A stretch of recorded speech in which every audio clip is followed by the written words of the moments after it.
Buonasera coach, stanco ma felice quest'oggi, grande prestazione, direi anche l'ennesima della stagione nonostante magari altre volte non sia arrivato il risultato, oggi anche 2 punti fondamentali.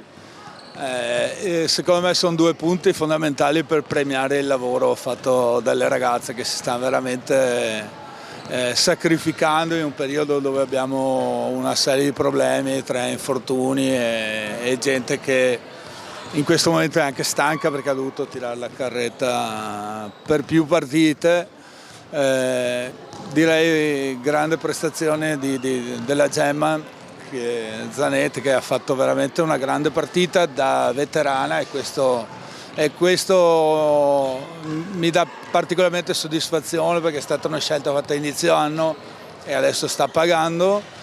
Abbiamo visto anche 2 visi nuovi che speriamo di avere un po' di più in partita, ma sono appena entrate e quindi hanno bisogno un po' di rodaggio, però sono sicuro che ci daranno una mano e bene tutte, cioè bene per intensità. Poi diciamo che tra il primo e il secondo tempo lo spogliatoio si è un po' incendiato perché non eravamo esattamente nel piano partita, ma recuperare 10 punti e andare sopra di 6-7 non è facile, quindi devo solo dire un grosso applauso a loro.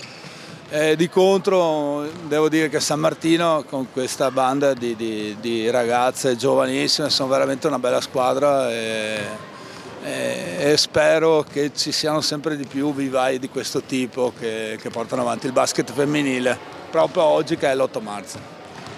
Istrana che saluta il Pallaparonetto per un po', qualche trasferta di fila, cosa deve fare Istrana per tornare qui a giocarsela anche in modo, diciamo, più vicino a quelle che sono davanti ora in classifica? Ma io credo che in questo momento loro dovessero prendere un po' di fiducia. A un certo punto abbiamo avuto un po' quella crisi di paura di vincere che ci ha un po' attanagliato in questo periodo. Portare a casa una vittoria del genere può dare quella spinta in più per affrontare anche squadre di caratura più alta. Quando ritorneremo qua ti dirò com'è andata allora.